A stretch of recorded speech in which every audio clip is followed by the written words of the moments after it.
Selamat sore pemirsa, perjalanan sejarah panjang bangsa Indonesia telah membuktikan bahwa peran pemuda dari setiap masa tidak bisa dianggap remeh atau dianggap enteng.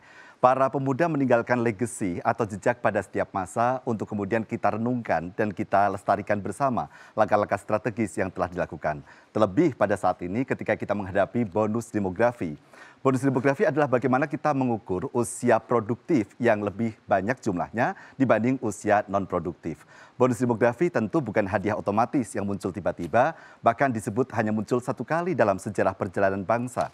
Ketika kita bicara bonus demografi yang kemudian berkaitan juga dengan generasi muda, maka sebenarnya optimisme perlu kita bangun, terlebih ketika kita menyongsong Indonesia Emas. Indonesia Emas tentu bukan sekedar utopia atau hayalan semu. Namun bonus demografi dan Indonesia Emas tentu tidak bisa terwujud ketika kita tidak memanfaatkan bonus demografi ini dengan sebaik-baiknya, terlebih membekali anak-anak bangsa dengan karakter-karakter ketahanan nasional yang kita harapkan mampu memperkuat kompetisi di era global. Senyampang dengan peringatan Hari Kebangkitan Nasional yang ke-117 tahun ini, kami ingin mengajak Anda untuk merefleksikan, merenungi bagaimana kemudian kebangkitan nasional menjadi momentum untuk kita memperkuat ketahanan bangsa. Saya Ferry Anggra hadir bersama Anda di Ranah Publik. Boleh kita berikan tepuk tangan. Baik, saya tidak sendirian. Ranah Publik hari ini terasa semakin bersemangat dan penuh kehangatan, bukan hanya karena batik saya berwarna merah putih.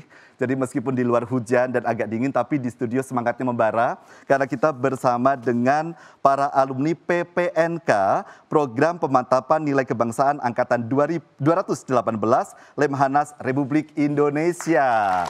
Baik, nah karena ini alumni-alumni Lemhanas atau alumni dari program PPNK yang tidak bisa dianggap enteng, saya harus menguji dengan pertanyaan awal yang akan membuat kita mengetahui bagaimana komitmen dari Bapak Ibu, termasuk teman-teman Gen Z yang ada di sini ya. Kita semua Gen Z ya hari ini ya. Iya.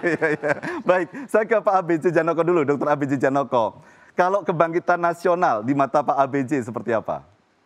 Terima kasih Mas Ferry. Ini kayak menghadapi ujian disertasi bersama Mas Ferry Anggara. Kebangkitan nasional tentu saja bagi Gen Z ya tentu saja ini adalah ajang bersama untuk kolaborasi bersama. Bagaimana membangun dengan bonus demografi Indonesia Emas ke depan. Tantangan ke depan harus maju, kreatif, inovatif, bernilai-nilai Pancasila. Karena apa? Generasi muda sekarang betul-betul diharapkan untuk kemajuan bangsa. Luar biasa, baik. Tapi saya tanya dulu Pak ABJ, optimiskah kemudian bonus demografi kita bisa mewujudkan cita-cita Indonesia Emas dan para pendiri bangsa? Optimis. Harus optimis. Harus optimis, oke. Terima kasih Pak ABJ. Baik, kalau begitu saya akan geser ke sebelah kiri. Ada Mbak Galuh di sana, baik. Kalau Mbak Galuh, pandangannya seperti apa tentang kebangkitan nasional ini? Ya, terima kasih sebelumnya. Kalau saya melihat kebangkitan nasional di era sekarang, utamanya di era digital, salah satu perubahan atau revolusi bangsa lebih maju dan lebih berani menghadapi era digital. Kita bisa lihat Pak, kita lihat bisa lihat dari 4 aspek di sini saya mencermati. Yang pertama dari aspek pemerintah. E-government saat ini sangat bagus sekali. Mereka punya big data, kemudian dalam rangka pemanfaat digital untuk fasilitasi publik dan lain sebagainya. Kemudian dari sisi pendidikan, hadirnya e-learning, kemudian digitalisasi, kemudian literasi digital itu akan meningkatkan aspek-aspek pendidikan yang saat ini mungkin Indonesia dinilai terbelakang. Tapi dengan adanya itu saya rasa cukup mampu nanti mendorong untuk Indonesia Emas yang kita harapkan. Kemudian yang ketiga Pak, ini juga tidak kalah pentingnya bagi saya dari aspek ekonomi itu sendiri. Datangnya platform-platform e-commerce, kemudian pembayaran digital itu semakin mendorong Indonesia dari segi ekonomi. Kemudian dari aspek-aspek yang lain misalnya fashion, kemudian bagaimana arah dan juga pandangan generasi muda saat ini difasilitasi dengan era digital itu yang akan menambah Indonesia akan semakin kuat, semakin mampu dan resilience kuat untuk bertahan di era digital. Itulah makna kebangkitan nasional. Boleh kita berikan tepuk tangan. Saya ingin tanya ke Mbak Galuh, PPNK itu kemarin programnya berapa hari sih Mbak yang dilaksanakan oleh Lemhanas? Kami 11 hari dan itu masih terngiang sampai sekarang. Bahkan acara ini juga bagian dari refleksi kita bahwa kita tidak hanya dilatih tapi juga implementasi nyata. Jadi supaya Lemhanas juga yakin pada angkatan kita bahwa kami ini tidak hanya siap menerima tapi siap mengimplementasikan juga. Ngomong-ngomong ada yel-nya nggak angkatan 218 ini? Iya, ada. Nanti bisa bantu untuk dijawab ya teman-teman. Setelah jeda kita yel ya. Oke, tepuk tangan dulu untuk Mbak Galuh. Tapi luar biasa ya. 11 hari saja yang disampaikan itu memang benar-benar membangun optimisme kita di tengah banyak orang menyampaikan pesimisme terhadap Gen Z, terhadap Indonesia emas yang apa benar sih bisa kita wujudkan. Ternyata bersama dengan alumni PPNK itu optimismenya kita bangun. 11 hari saja seperti ini, apalagi kalau 11 bulan. Pasti tambah luar biasa ya. Oke, baik kalau begitu untuk berdialog kita lebih nanti mendapatkan insight, wawasan baru, saya ingin mengundang 3 narasumber untuk hadir bersama dengan saya. Yang pertama adalah Marsda TNI Joko Cahyono SEMM, tenaga ahli pengkaji bidang ketahanan nasional Lemhanas Republik Indonesia. Boleh kita berikan tepuk tangan. Pak Joko silakan bergabung. Baik, Pak Joko ini hadir langsung dari Jakarta, Pak, betul? Dari Jakarta. Wah, keren. Silakan monggo Bapak. Sugeng Ramu di Jogja, Pak Joko. Terima kasih. Ini kalau bukan karena semangat kebangkitan nasional, tidak mungkin bela-belain ke Jakarta hanya untuk datang di acara hari ini, Pak ya. Keren, mantap. Berikutnya ada Bapak Lili Andi Arianto SIPMM, Kepala Badan Kesbang Pol DIY. Dan satu lagi adalah Gania Taufika Samawibowo, generasi muda mahasiswi hubungan internasional UGM, Purna Paskibraka tingkat pusat tahun 2022. Pak Lili, monggo silakan. Salma, boleh silakan duduk, monggo Pak Joko, Pak Lili, Salma. Baik, monggo silakan.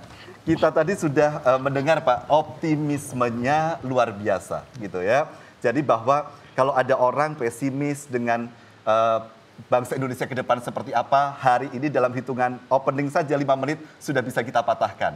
Pak Joko, memaknai kebangkitan nasional dalam konteks sekarang, menurut pandangan Bapak seperti apa?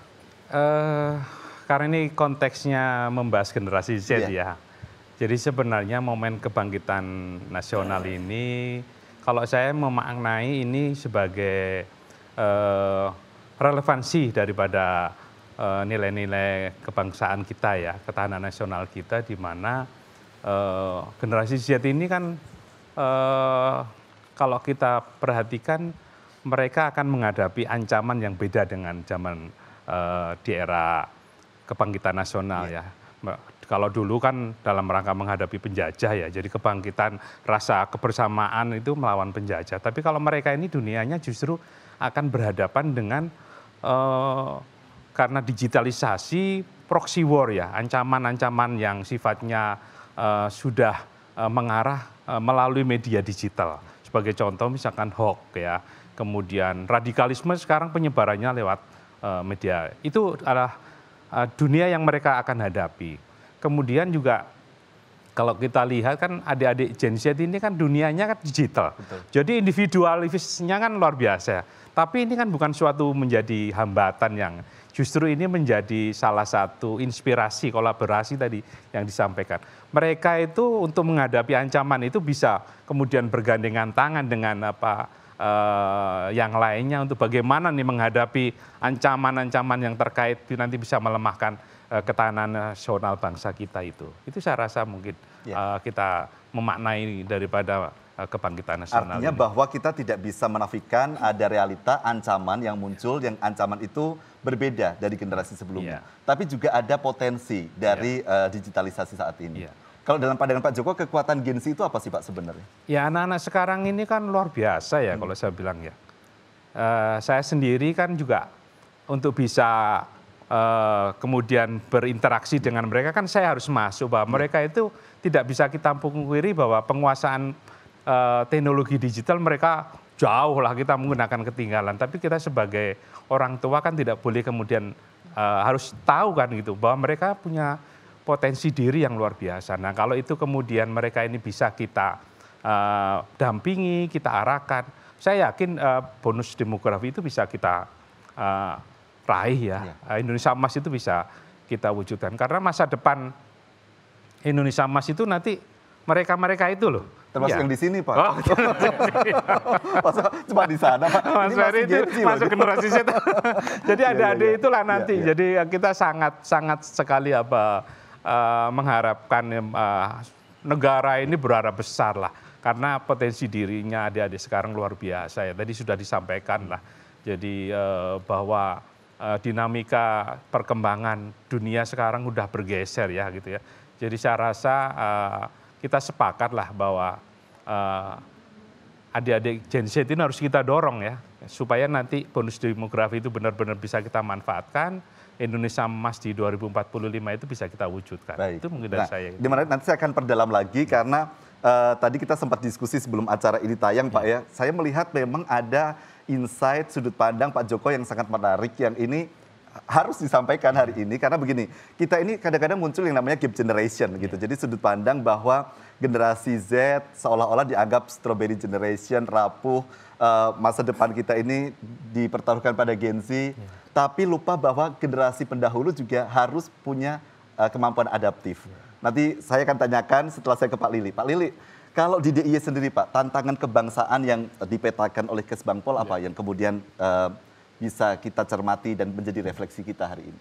Ya, terima kasih Mas Ferry. Jadi di Yogyakarta ini kami berhadapan langsung juga dengan Gen Z termasuk Dik Salma ini. Karena kami melalui Kesbangpol ini juga kami membina Paskibraka yang saat ini memang dalam tahap seleksi kemudian nanti pelatihan sebentar lagi dan tanggal 1 Juni besok mereka ditampilkan pada saat hari kelahiran Pancasila. Jadi tantangan di Gen Z ini yang ada di Yogyakarta cukup banyak ternyata. Dengan adanya, tadi sampaikan Pak Joko juga salah satunya adalah hoax. Iya, hoax ini ternyata bisa memicu kesalahpahaman. Kadang anak-anak muda mendapat informasi yang tidak sesuai, kemudian mereka menyampaikan ke teman-teman yang lain, sehingga mungkin kita kenal klise ya, sebenarnya itu adalah kenakalan remaja yang sumbernya salah satunya adalah dari hoax tersebut.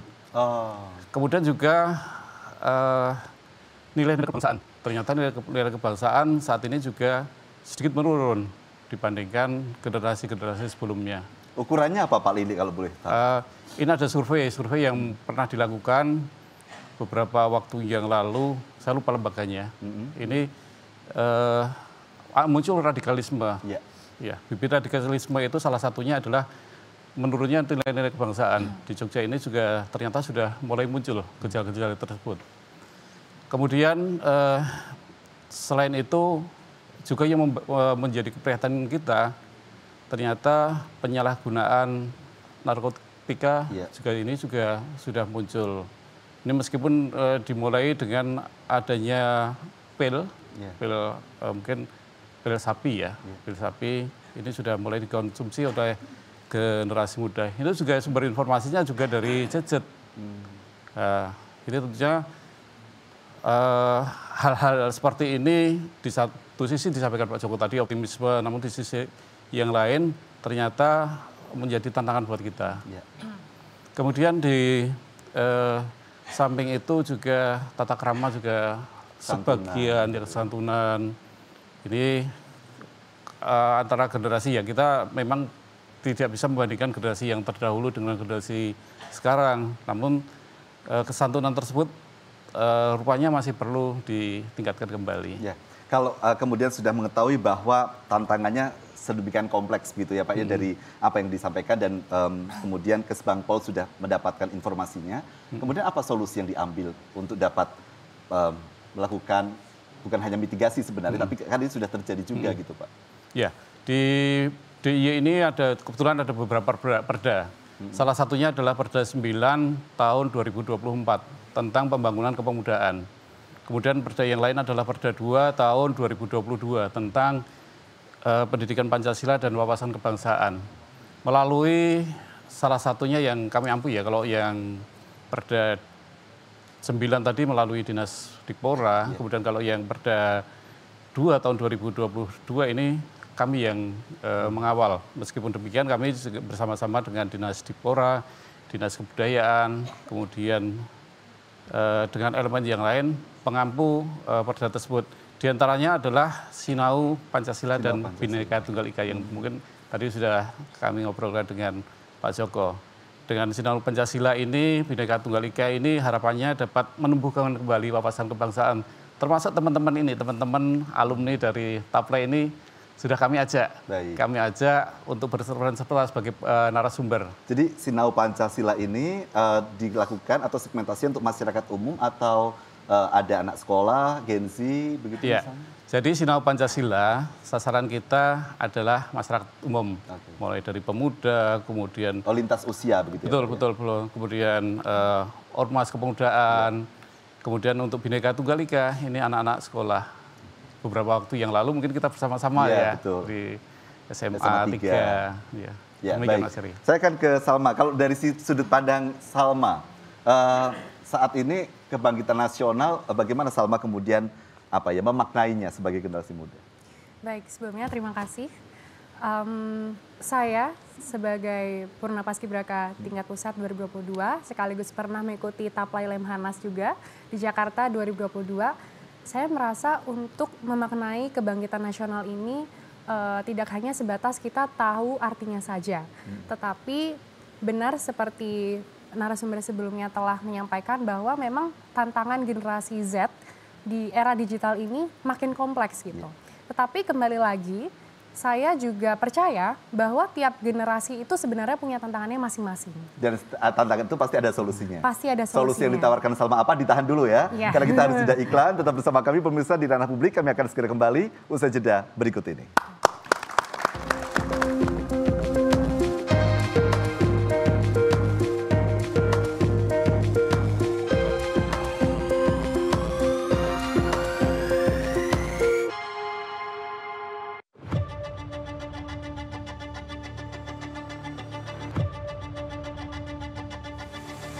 Kita beri aplaus dulu ke Justisia kita. Tapi mereka memaling. Pemulihan berbasis keadilan ini melibatkan banyak pihak sehingga manfaatnya juga dirasakan oleh semua pihak. Adakah tantangan-tantangan tersendiri dalam pelaksanaan restoratif justice? Paling susah apa Pak? Profiling? Profiling. Baik. Berapa lama kira-kira? Profiling itu Ya. sekaligus pengambilan video. Penerapan konsepnya seperti apa sih? Konsep yang ada ini kembali seperti semula, yaitu keadaan dikembalikan seperti semula. Ini tokoh masyarakat yang akan menjadi saksi untuk mendukung, mengawasi bagaimana untuk pemulihan mereka di masyarakat. Lah aku harap bertanya banyak hal karo Mbak Widuri. Widuri ki sing tak maksud ki panggonane jenenge Widuri, Mas. Jalan-jalan Sobo Deso kali ini suatu dusun lereng Gunung Merapi, namanya Dusun Turi. Embung Kaliaji atau Embung Wonokerto awalnya digunakan untuk mengembangkan potensi pertanian, khususnya salak, tapi sekarang sudah menjadi tempat wisata. Selain sebagai kawasan wisata alam, pengelola wisata Dusun Turi, Widuri, juga menyediakan fasilitas perpustakaan alam. Perpustakaan mini ini menjadi elemen wisata edukasi bagi pengunjung, terutama anak-anak. Sobat Desa, sugih sedulur, sugih wawasan.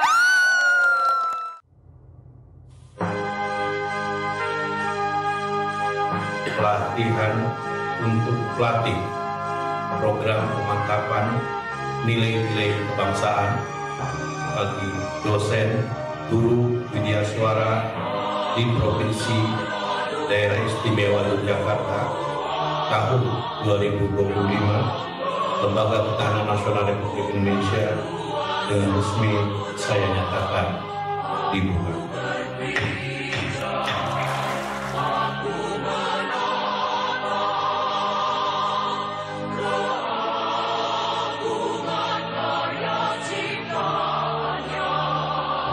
Siapa kita?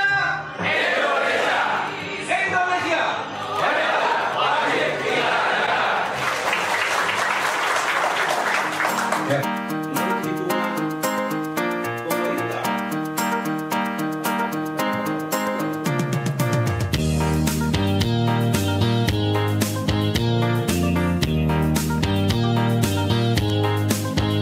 tiada lagi negeri seindah bersama Nusantara.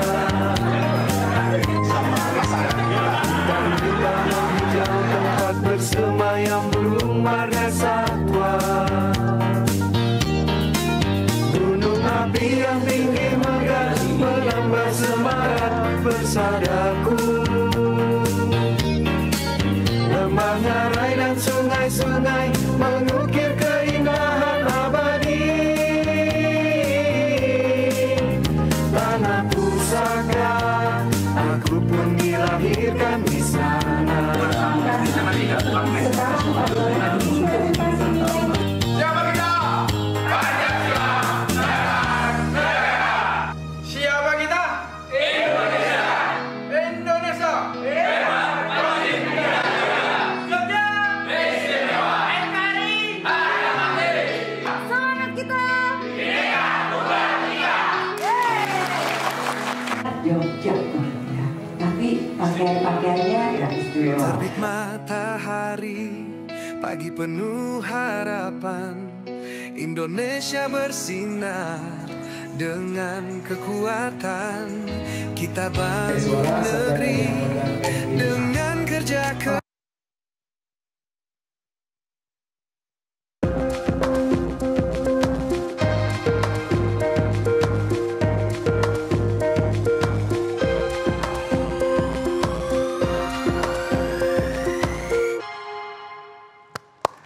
Ya, pemirsa yang baru saja Anda saksikan adalah cuplikan video kegiatan selama 11 hari dari program pemantapan nilai kebangsaan Angkatan 218 Lemhanas Republik Indonesia.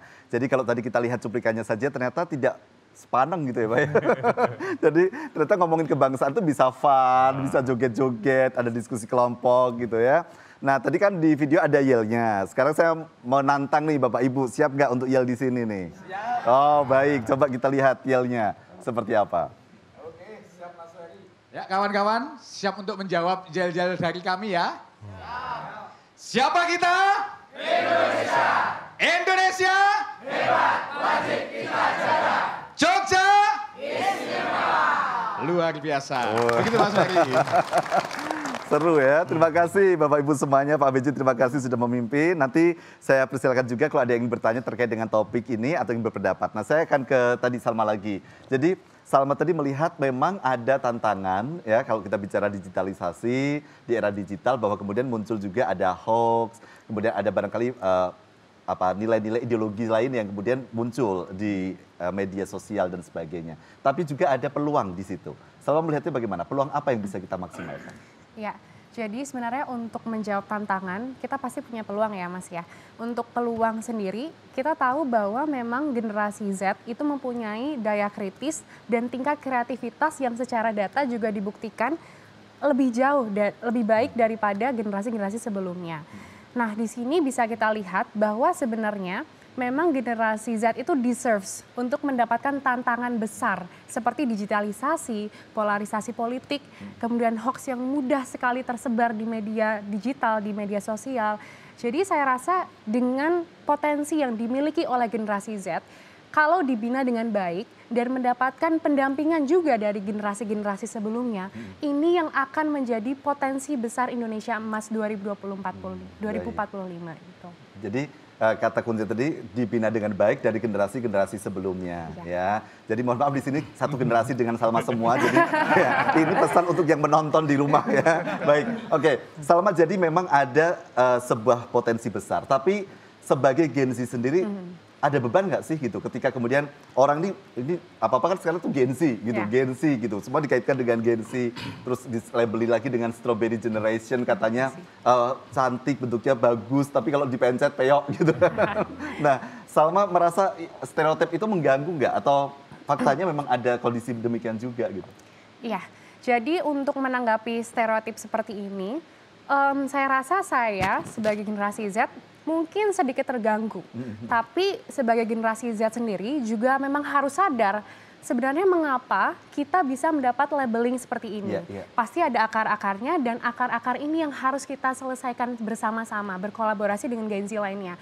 Mungkin jika saya berdiri di sini berbicara itu tidak sesuai dengan label generasi Z yang strawberry, sandwich, dan lain sebagainya. Tapi juga banyak generasi Z di luar sana yang memang bisa dikatakan betul-betul sandwich dan lain sebagainya. Nah ini hal yang perlu kita selesaikan bersama gitu. Jadi dengan kolaborasi yang secara holistik bisa menyelesaikan kasus ini. Oke, tepuk tangan dong untuk Salma, luar biasa. Baik, Pak Joko, ini tadi yang digarisbawahi Salma. bahwa Gen Z ini sebenarnya akan menjadi potensi besar kalau juga dibina, didampingi, dan apalagi di era digital saat ini kemudian tidak dibiarkan berada di hutan antah berantah, di rimba antah berantah mencari informasi sendiri tanpa sebuah value-value yang kuat. Jadi bagaimana kemudian generasi sebelumnya harus bisa adaptif terhadap Gen Z ini? Yang pertama kita harus yakin lah ya, memberikan ruang kepada mereka, memberikan kepercayaan kepada mereka ya, dengan potensi yang tadi sudah kita disampaikan tadi. Tapi itu tadi pendampingan itu tetap diperlukan karena pasti ada hal-hal yang sebenarnya generasi Z tadi juga tidak melihat kelemahan itu ya. Kemudian ancaman saya rasa kan kita sudah tahu bersama bahwa sekarang itu serangan apapun itu justru lewat media sosial dan mereka hidupnya di sana gitu, dunianya di sana. Oleh karena itu saya rasa apa yang disampaikan di Salma tadi memang benar. Jadi kita selaku mungkin orang tua, guru ya, itu harus memberikan pendampingan bahwa mereka ini bisa kemudian akan menghadapi kondisi bangsa ini ataupun mengisi bangsa ini dengan hal-hal yang sesuai kemampuan tadi itu tidak bisa berjalan sendiri. Oleh karena itu ruang dan kesempatan itu harus diberikan. Kita harus percayalah ya gitu ya. Tapi tetap ada rambu-rambu yang sehingga mereka kemudian bisa dimanfaatkan dengan baik potensi dirinya itu. Ya. Itu menurut saya. Keberanian kita untuk memberikan kesempatan menurut saya. Tapi jadi, kan kita menghadapi gap generation juga nih Pak Jokowi. Ya. Bisa jadi ada generasi orang tuanya yang bahkan kurang melek teknologi, sementara putra-putrinya ini bahkan di dalam kandungan saja mereka sudah punya medsos gitu, sudah ada akun Instagramnya gitu kan. Jadi, nah bagaimana gap generation ini bisa agar tidak terlalu senjang? Ya itulah menjadi tantangan kita ya. Memang persoalan kita kan apalagi kan sekolah sekarang kan dituntut anak-anak kan harus misalkan penugasan ya yang kurikulum yang lalu itu kan menggunakan media sosial atau telepon lah ya gitu ya, menggunakan sarana digital. Tapi sementara banyak orang tua juga nggak paham tentang masalah digitalisasi. Ini kan menjadi problem juga lah. Oleh karena itu memang ini juga menjadi tanggung jawab kita bersama kan gitu. Jadi barangkali mungkin juga pemerintah daerah atau bahkan mungkin stakeholder apapun yang kemudian ikut bertanggung jawab mengawal nih potensinya generasi Z ini untuk mengantarkan mereka kemudian bisa dimanfaatkannya bonus demografi dan dicapainya Indonesia Emas 2045. Ini kita harus sama-sama. Jadi kalau tadi kelemahan-kelemahan itu juga harus ditutup gitu loh. Kan kita juga harus bisa memberikan edukasi ya. Apakah mungkin TVRI barangkali mungkin juga memberikan supaya orang tua juga mau lah. Jangan misalkan orang tua juga pakai HP hanya untuk WA-an saja atau belanja online saja. Tapi sebenarnya kan banyak hal-hal yang sarana itu bisa termanfaatkan, salah satunya untuk mengedukasi ataupun memberikan pendampingan. Menurut saya itulah. Baik. Jadi orang tua juga harus melek teknologi juga gitu ya. Karena tidak itu mungkin konsekuensinya ya. Itu tidak mungkin akan mendampingi kalau dia yang orang tua ini sendiri nggak ngerti gitu kan. Baik, saya ke Pak Lili. Pak Lili tadi sempat menyebut memang sudah ada beberapa peraturan daerah begitu Pak. Nah, dalam realita di lapangan seberapa kemudian perda-perda ini bisa memberikan taringnya gitu Pak untuk kemudian bisa mengurangi hal-hal yang tadi dianggap kurang tepat gitu atau negatif dalam ancaman-ancaman ketahanan nasional utamanya di DIY. Iya. Setiap tahun kita ada pemilihan pemuda pelopor. Baik, Pak Lili mohon maaf ditahan dulu karena kita harus menyimak terlebih dahulu kumandang azan maghrib untuk daerah istimewa Yogyakarta dan sekitarnya. Allahu Akbar, Allahu Akbar, Allahu Akbar, Allahu Akbar. Asyhadu an la ilaha illallah.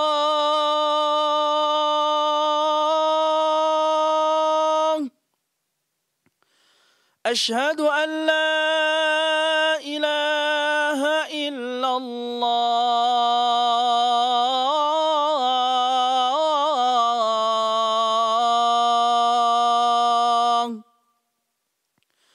أشهد أن anna Muhammadar Rasulullah.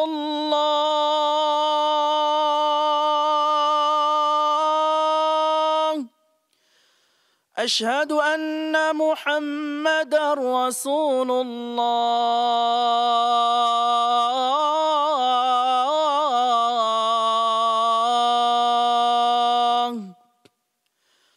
Hayya 'ala shalah.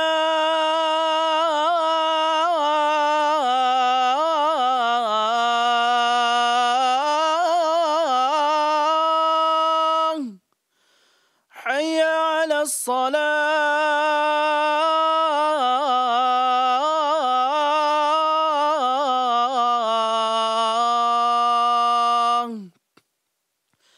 Hayya 'alal falah.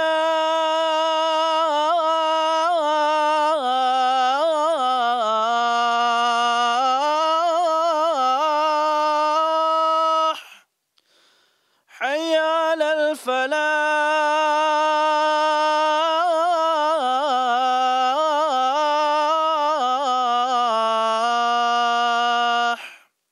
Allahu akbar, Allahu akbar.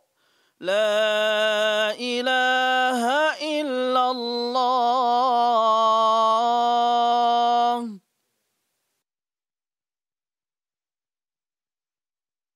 Di Teknotani kali ini yang akan menghadirkan topik tentang burung gold amadin. Kenapa amadin? Karena pertama itu warnanya yang jelas. Warnanya itu mencolok, tegas, dan kombinasinya banyak. Tantangan terutama di gold amadin ya, Yeah. Kalau di dunia permutasian warna burung itu Yeah. kan masih warna dasar, jadi potensi kedepannya itu masih panjang Mas untuk mengembangkan warna-warna itu. Burung dikatakan sudah fit, siap masuk dalam kontes, itu memang dalam kondisi fit, sehat, tidak dalam keadaan ganti bulu.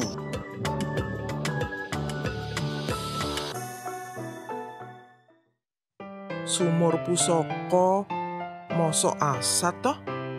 Lah iya. Sing ngguwangi banyu aku.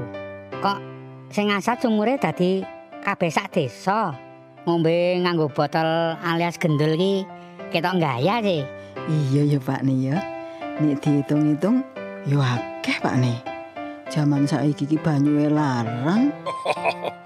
Walah, yo mung rombongan penguk iki jenenge.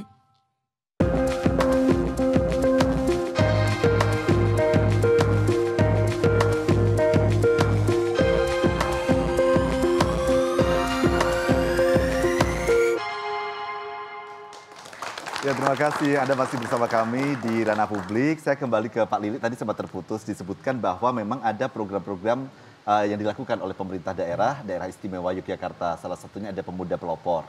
Ya, bisa disampaikan Pak, Pemuda Pelopor itu apa goalsnya atau tujuannya? Ya, baik Mas Ferry. Terkait dengan pembinaan pemuda ini, salah satunya saya sampaikan tadi Pemuda Pelopor ya. Jadi dengan Pemuda Pelopor ini memilih pemuda yang mempunyai prestasi, yang mempunyai kemampuan di bidang apapun itu. Jadi kecakapan pemuda itu ditampilkan sehingga mereka layak untuk menjadi percontohan untuk pemuda-pemuda yang lain. Kemudian ini berjenjang dari kabupaten kota ke provinsi atau langsung provinsi? Dari kabupaten kota. Kabupaten kota. Ya. Kemudian kalau keterlibatan pemuda ini tentu kami libatkan juga di Kesbangpol. Ya. Kami ada Satgas P4GN, pencegahan pemberantasan penyalahgunaan narkotika. Ini kami memanfaatkan pemuda-pemuda justru dengan adanya generasi Z ini yang luar biasa, banyak ide-ide yang muncul, kemudian cara mensosialisasikan. Ini kami juga dari teman-teman anak-anak ini, adik-adik kita ini. Kemudian forum kerukunan umat beragama muda. Oh, ya, ada ya? Ada pemuda. Jadi kalau selama ini forum kerukunan umat beragama yang dari unsur kaspuan ini juga betul. Ada, namun dari segi yang muda juga ada. Ya, ini juga jadi untuk memang upaya itu dilakukan sejak usia dini ibaratnya begitu betul, ya. Jadi bukan hanya yang sepuh-sepuh saja yang ngajak, karena dari generasi muda tentunya yang seusia dengan mereka. Iya. karena memang butuh teman sebaya begitu ya. Nah, kalau misalnya Pak ada yang tertarik ini, karena saya harus memastikan pemirsa yang muda-muda nih gitu, ini sudah dibuka ruang untuk punya akses terlibat dalam kegiatan-kegiatan berkaitan dengan kebangsaan, itu bisa langsung menghubungi ke Kesbangpol atau bagaimana Pak? Bisa, bisa. Nanti menghubungi kami di Jalan Tentara Rakyat Mataram 45 di daerah Badran, Mas. Ya, baik-baik. Jadi teman-teman muda yang sekarang menyaksikan ruang untuk bisa ikut terlibat secara aktif itu sudah dibuka. Jadi jangan kemudian pasif, silakan dimanfaatkan, diakses agar bisa terlibat dari entah pemuda pelopor, entah tadi pemberantasan penyalahgunaan narkoba, sampai dengan forum kerukunan umat beriman bisa masuk di sana ya Pak ya. Baik, Salma, kalau Salma sendiri kebetulan kan Salma purna paskibraka nasional. Saya mau tanya pengalaman itu tapi nanti. Yang Salma lihat anak-anak muda sekarang nih, cara mereka untuk terlibat secara real gitu ya dalam isu-isu kebangsaan itu apa sih yang biasanya dilakukan? Apakah konten di medsos atau bikin vlog atau gimana? Iya, jadi sebenarnya generasi muda saat ini itu sangat aktif secara verbal maupun digital di sosial medianya masing-masing. Tetapi kita juga sering menyoroti seberapa banyak sekarang komunitas anak muda yang sedang berusaha untuk meningkatkan wawasan kebangsaannya, seperti itu. Banyak sekali komunitas sekarang di media sosial yang sangat aktif untuk mempromosikan nilai-nilai budaya Indonesia. Dan menurut saya ini adalah salah satu cara bagaimana anak muda tetap harus bisa aktif gitu. Jadi seperti kata Bung Karno juga bahwa memang anak muda memang harus menghormati jasa para pahlawannya. Nah, saya merasa juga bahwa a great generation is that the one yang honors the past, understand the present, dan ready untuk bisa mengembangkan the future with the passion, seperti itu. Oke. Nah, kalau bicara pengalaman nih ketika menjadi paskibraka, apalagi tingkat nasional, apa yang kemudian terasa sekali yang kemudian bisa diimplementasikan secara personal dalam kehidupan keseharian, Salma? Ya, jadi untuk menjawab pengalaman saya di Paskibraka Nasional 2022, saya merasakan rasa haru ketika saya bertemu dengan teman-teman seluruh Indonesia. Jadi tidak hanya bagaimana saya memaknai tugas penaikan dan penurunan bendera saja, tetapi bagaimana saya bisa diberi kesempatan untuk bertemu langsung dan mendapat perspektif secara global dari nasional kita sendiri.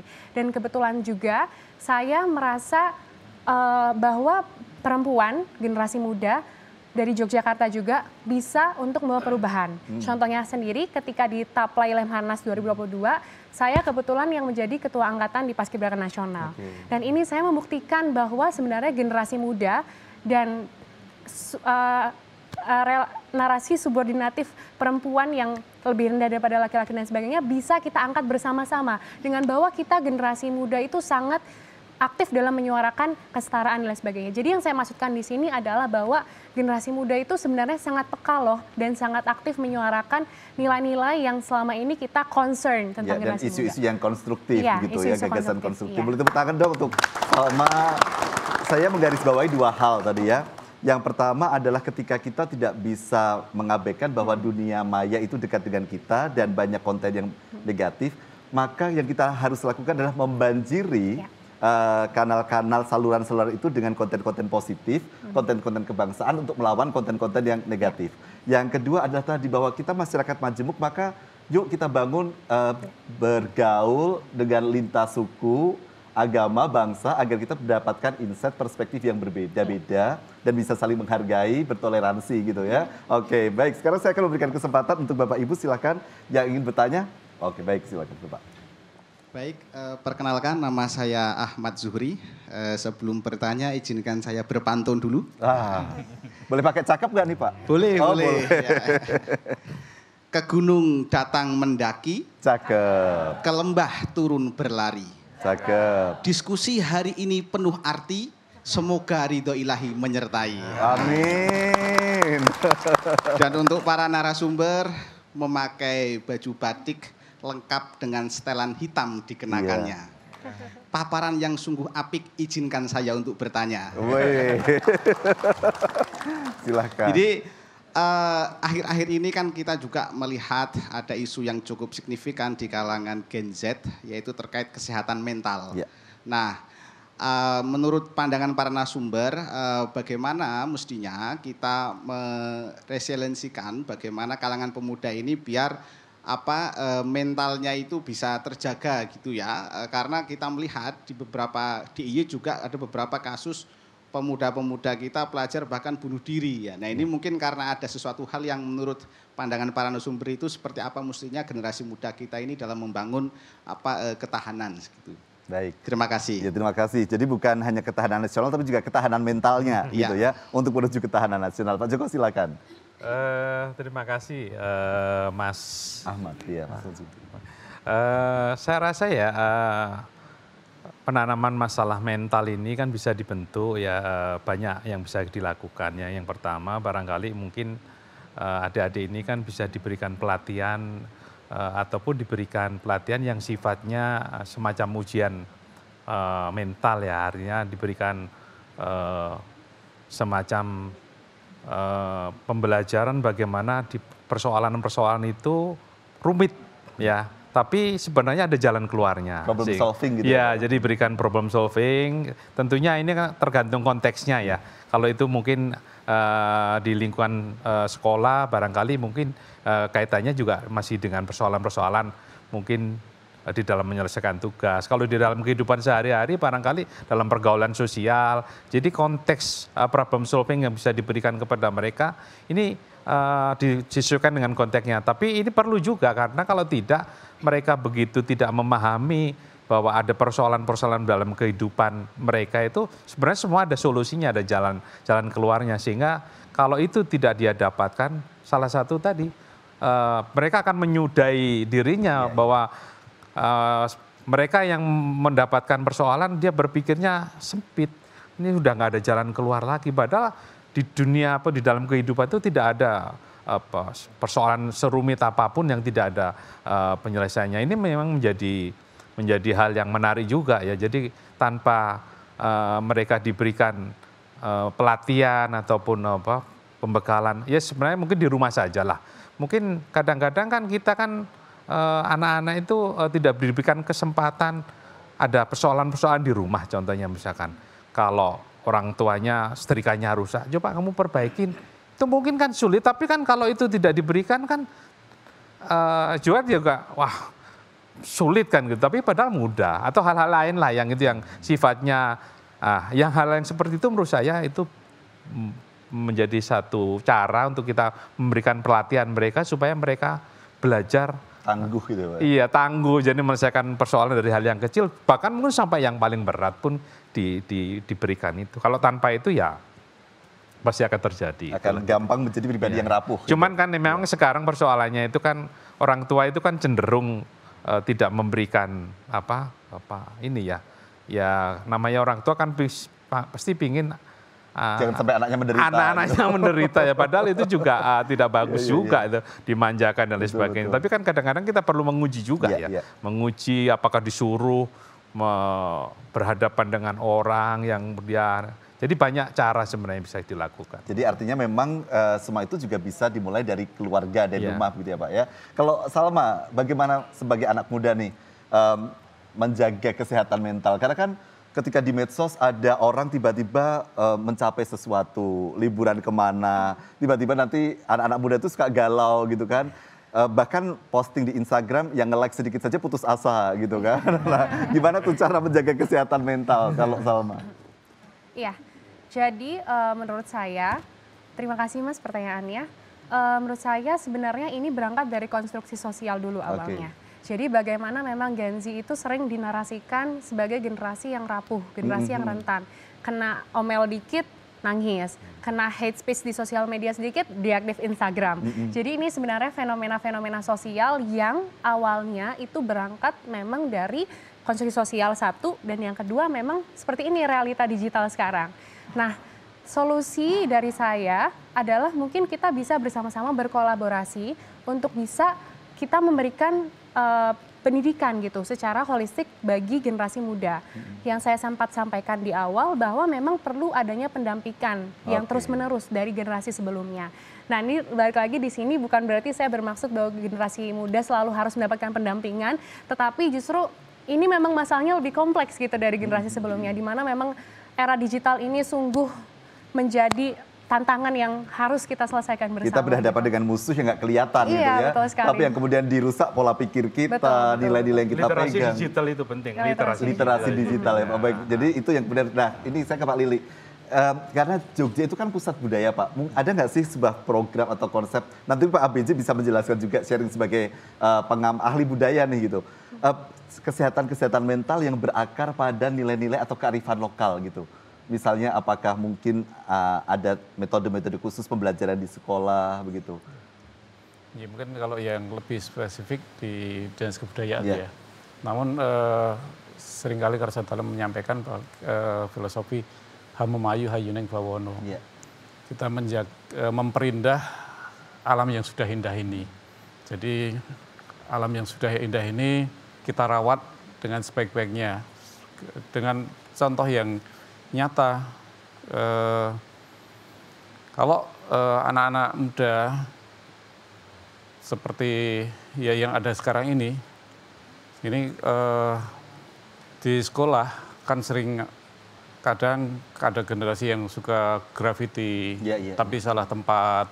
Nah ini salah satunya marilah kita, kalau tadi Hamemayu Hayuneng Bawono, memperindah dunia yang sudah ada indah ini. Kalau salah satunya jangan merusak, atau juga memperindah yang sudah indah ini.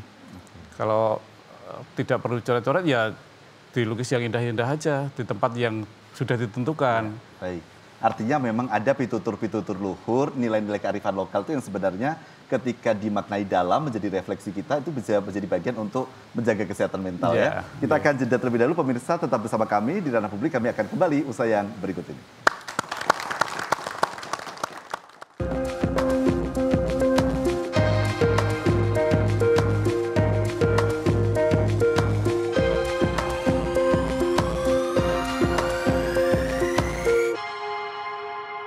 Saudara, selain wisata dan kulinernya, Angguk merupakan tarian tradisional yang berkembang di daerah pedesaan Kabupaten Kulon Progo. Nama Angguk diambil dari gerakan mengangguk-anggukan kepala yang dilakukan oleh penari saat menari. Penari harus bisa nembang untuk Angguk Putra. Penari harus bisa nembang? Iya. Mengajar di sana, di Sekolah Indonesia Bangkok, saya kenalkan Angguk di sana. Ditambah satu orang sesepuh yang melakukan ritual selama pentas dan bertugas nyuwuk, yakni mengembalikan kesadaran penari Angguk. Namun dalam perkembangannya bisa disesuaikan jumlah personilnya sesuai dengan kebutuhan. Sepanjang generasi muda tetap merasa bangga memiliki Angguk dan tergerak untuk ikut melestarikannya.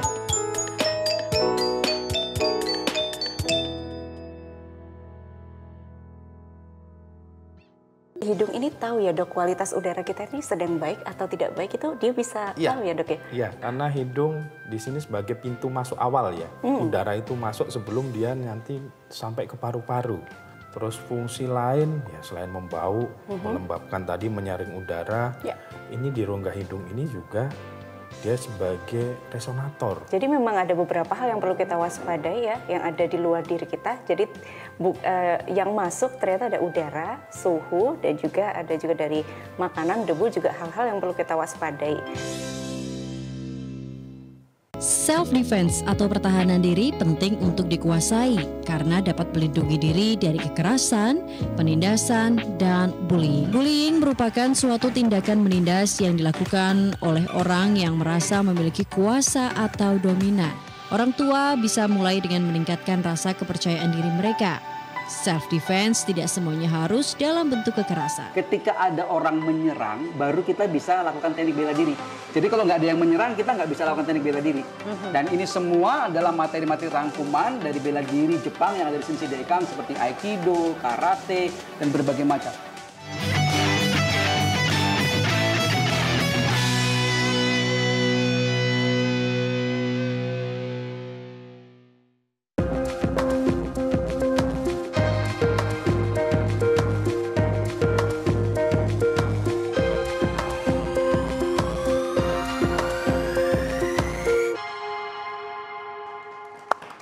Anda masih menyaksikan Ranah Publik, saya akan langsung ke satu penanya lagi, silakan Bapak.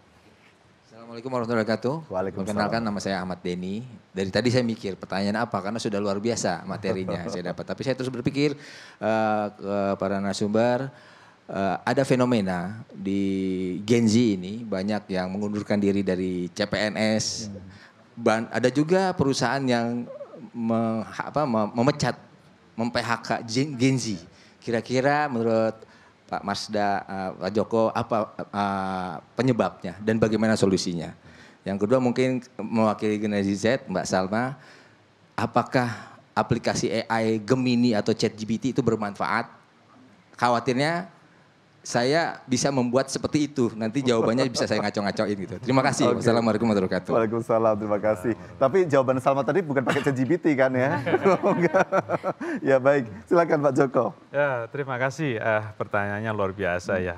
Saya pikir ya, saya sejak awal ya termasuk orang yang sangat mempercayai mereka akan potensi diri Gen Z tadi itu. Jadi kadang-kadang memang kan kita hanya melihat dari sisi kurangnya saja ya atau negatifnya. Harusnya kita melihat sisi positifnya itu. Nah, kadang-kadang kita itu lebih didominasi ke sana gitu. Kalau kita mau kemudian memberikan ruang, kesempatan, menurut saya yang itu bisa tidak terjadi. Saya yakin pasti anak-anak Gen Z yang kemudian sudah bekerja, padahal dia punya potensi diri tadi masalah digitalisasi, tapi di dalam lingkup pekerjaan sehari-hari dia justru tidak diberikan ruang itu. Wah, kok saya ini punya potensi diri ini, tapi kok saya tidak, malah kan anak-anak sekarang gitu, atau malah dikasih tugas lain yang sebenarnya bukan ininya dia ya, passionnya dia atau minat dia itu. Nah, dan anak-anak sekarang jujur memang dia diberhentikan itu bukan suatu hal yang, kalau kita dulu saya nyari pekerjaan begitu diterima, kita takut diberhentikan ya, sehingga kita punya integritas, kita menjaga disiplin, tidak melanggar. Kalau anak-anak sekarang enggak, begitu mereka itu dapat pekerjaan, kemudian diberikan tugas tidak sesuai dengan bidang tugasnya atau tanggung jawabnya, dia merasa, oh saya kok nggak dipakai. Nah, dia pasti akan, saya mendingan resign aja, saya keluar aja lah, kan gitu. Nah, itu menjadi catatan atau PR kita juga gitu loh. Baik itu organisasi apapun, bahwa saya yakin mereka punya potensi, tapi kelemahan yang mereka miliki kita juga harus edukasi juga. Tadi tanya kerapuhan tadi, konten-konten yang itu sebenarnya hanya semacam siwor ya, apa itu semacam, nah itu dia harus tahu, oh itu hanya nggak usah ditanggapin. Nah itu kan edukasi gitu ya, literasi digital tadi itu. Oh nggak usah ditanggapin, misalkan dibully, nah itu cuman bagian. Nah itu kan juga harus diberikan, sehingga mereka juga bisa membedakan. Oh ini saya harus tanggapi serius, ini saya perlu abaikan. Karena tanpa itu mereka semua akan telan gitu. Tapi catatan yang paling penting, bahwa mereka itu generasi yang manakala dia punya potensi diri tapi tidak diberi ruang, dia akan hengkang dia akan pergi, akan dia cari supaya tadi dunianya dia itu dia dapat tempat. Itu generasi sekarang. Itu. Baik. Itu ya. saya. Mohon maaf Pak Joko, ini bukan karena saya sebelah dengan Pak Joko, tapi saya sepakat dengan yang Bapak sampaikan gitu ya. Jadi memang saya rasa ini yang kadang-kadang leader-leader tuh kayaknya memang harus punya effort lebih Pak ya sekarang gitu untuk memahami betul bahwa ya Gen Z itu nilai-nilai value yang dipegang tidak sama dengan yang sebelumnya. Kerja kerasnya harus dimaksimalkan dari para leader gitu kan, bukan sekedar kemudian ini nggak benar, nggak bagus gitu ya. Jangan dituntut mereka seperti zaman kita kan gitu. Okay. Baik, ya saya ke Salma. Salma tadi ChatGPT, AI, kita tidak mungkin menghilangkan itu gitu. Tapi bagaimana secara etika dan bijaksana menggunakan, apa yang dilakukan kiatnya Salma? Iya. Jadi terima kasih Bapak atas pertanyaannya. Menanggapi fenomena maraknya penggunaan AI atau Artificial Intelligence, kita sebagai Gen Z memang generasi yang sangat tahu bagaimana cara menggunakannya. Mungkin sebenarnya ini ChatGPT dan AI technologies itu sebenarnya terbuka bagi generasi Bapak dan Ibu yang ada di depan saya. Tapi lagi-lagi karena Gen Z yang memang tahu betul, paham bagaimana cara menggunakannya, ini justru sering disalahgunakan oleh Gen Z itu sendiri.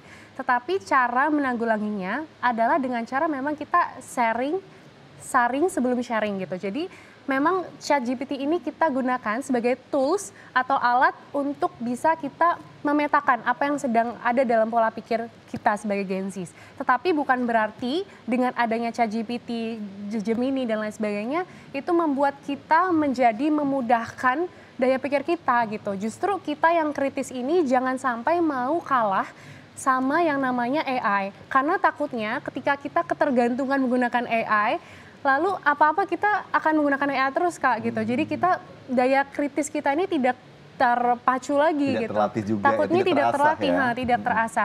Nah ini makanya perlu kita lakukan kolaborasi bersama bagaimana caranya memang generasi Z ini diberi edukasi lagi untuk jangan menggunakan AI secara mutlak. Tapi karena AI tidak bisa kita hindari, jadi ya menggunakannya dengan bijak saja gitu. Contohnya ya kita tidak menggunakan secara 100%, tetapi kita memang gunakan untuk teman kita belajar sebagai guru mungkin. Kalau kita di kelas misal kita belum mendapatkan materi yang kita harapkan gitu, kita bisa memperdalam lagi. Baik, gitu. terima kasih Salma. Ini karena saya sudah di kode, waktunya tinggal 3 menit, padahal saya pinginnya nambah 1 jam lagi nih. Baik, jadi saya harus bagi 3 menit rata untuk seluruh narasumber. Jadi apa yang ingin disampaikan yang menjadi pengingat kita bersama untuk di-highlight Pak Joko, Pak Lili, Salma, utamanya kepada Gen Z ketika kita memperingati kebangkitan nasional saat ini. Silakan Pak Joko. Ya, pesan aja lah ini buat adik-adik saya. Saya sangat bangga sama Gen Z ya. Bahwa dunia kita ke depan itu adalah dunia yang mereka hadapi. Digitalisasi sudah tidak bisa dibendung lagi. Ancaman munculnya dari sana. Sehingga mereka juga harus pandai bagaimana menangkal ancaman itu. Inovasi, kreativitas, tadi kan membuat konten-konten yang mengajak ke wawasan kebangsaan. Para generasi seperti kita ini sangat berharap bahwa masa depan Indonesia emas itu ada di generasi Z. Oleh karena itu, ya terus kita dorong mereka untuk menyongsong Indonesia emas itu. Baik, terima kasih. Pak Lili, silakan. Ya, pemuda-pemuda yang kritis, kemudian yang sanggup kerja sampai malam, ini pesan kami aja hanya kerja yang cerdas, kerja yang tuntas, kerja yang ikhlas. Baik, terima kasih. Salma, silakan. Ya, kalau dari saya adalah let's use our passion through collaborations to create something for our nation gitu. Thank you. Baik, terima kasih. Boleh kita berikan tepuk tangan. Pak Joko, terima kasih sudah hadir, sudah menyempatkan datang ke Jogja, khususnya di TVRI Jogja.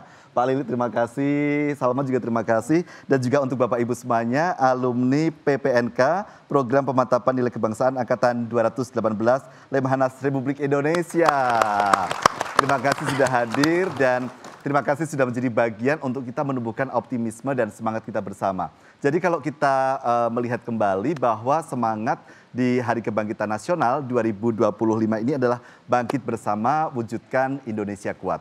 Artinya ketika kita memaknai bangkit bersama, maka bangkit ini bukan hanya kita serahkan pada Gen Z atau generasi muda, tapi bagaimana kita bersama-sama sebagai satu bangsa yang utuh, satu bangsa Indonesia, seluruh anak bangsa tanpa terkecuali untuk kemudian berkomitmen bangkit bersama-sama, menyongsong Indonesia emas dan memanfaatkan bonus demografi sebagai sebuah kekuatan untuk kita berkompetisi di level dunia. Bapak Ibu terima kasih sekali lagi, terima kasih semuanya dan kita akan kembali berjumpa di Ranah Publik pekan depan. Saya Firly Anggara, sampai jumpa.